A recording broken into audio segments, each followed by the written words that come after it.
नमस्कार।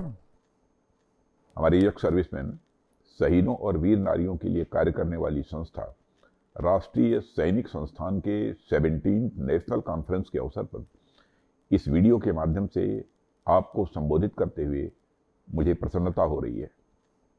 मुझे यह जानकर भी प्रसन्नता है कि आपकी संस्था यक सर्विसमैन के कल्याण की दिशा में अच्छे अच्छे काम कर रही है। साथियों, आज का दिन एक अन्य कारण से भी विशेष है। यूनाइटेड नेशंस की जनरल असेंबली ने भारत के साथ मिलकर 21 दिसंबर को वर्ल्ड मेडिटेशन डे घोषित किया है और मुझे यह जानकर खुशी है राष्ट्रीय सैनिक संस्था ने भी अपने राष्ट्रीय अधिवेशन के लिए आज का ही दिन चुना है। और इस अधिवेशन के लिए मैं संस्था के राष्ट्रीय अध्यक्ष वीर चक्र प्राप्त कर्नल तेजेंद्र पाल त्यागी और संस्थान के सभी सदस्यों को हार्दिक बधाई देता हूं। साथियों, एक सैनिक देश की सुरक्षा का प्रहरी होता है जो अपने जीवन को जोखिम में डालकर राष्ट्र की अखंडता और स्वतंत्रता की रक्षा करता है। सैनिकों का यह त्याग उनके परिवार के बलिदान के बिना अधूरा है।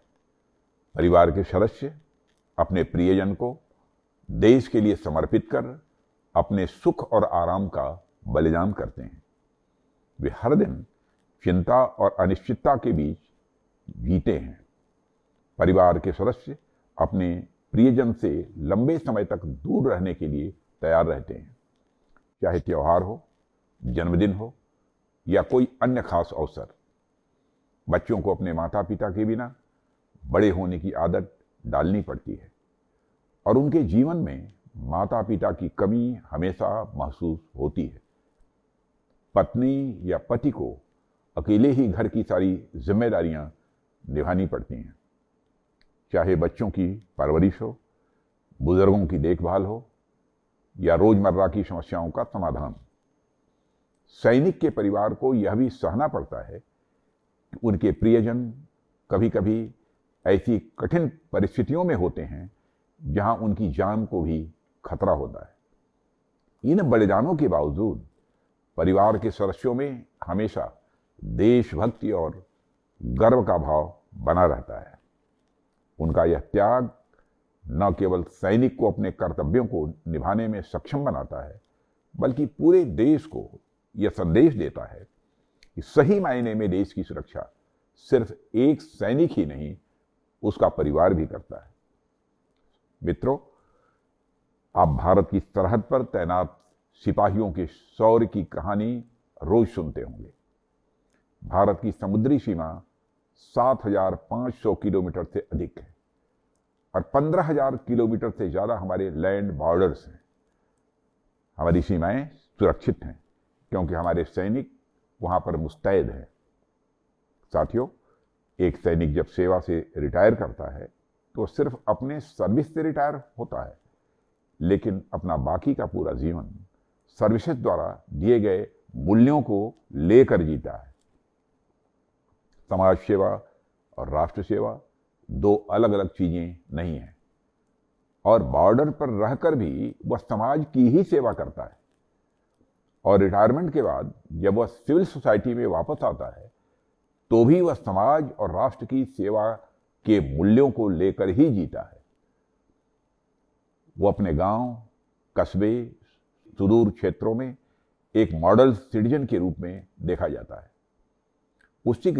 उसकी डिसिप्लिन लाइफ और हाई मॉरल स्टैंडर्ड समाज में एक ऐसा मॉडल प्रस्तुत करती है जिससे वह परिवार, गांव, समाज सबको इंस्पायर करता है।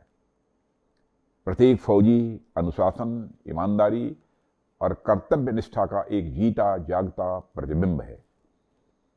इन्हीं बातों का उदाहरण देकर सिविल सोसाइटी को यह बताया जाए कि कैसे शहीदों का सम्मान राष्ट्रीय एकीकरण का रास्ता प्रशस्त करने का सबसे अच्छा माध्यम है।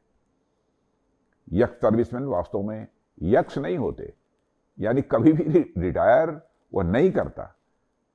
आप सभी यक्स सर्विसमैन जो उपस्थित हैं, आपको मैं अपने सेवा कार्यों के लिए बधाई देता हूं और आपका आह्वान भी करता हूं कि आप अपने इन मूल्यों और कार्यों से समाज में अधिक से अधिक कंट्रीब्यूट करें।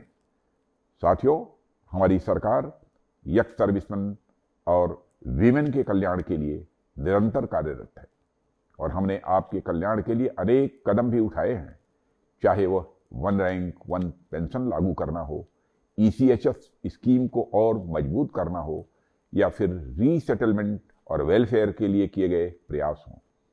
हमारी सरकार द्वारा उठाए गए कदमों और वेलफेयर ओरिएंटेड स्कीम्स के बारे में आपको पता ही होगा और मुझे इस मंच से इसको बताने की आवश्यकता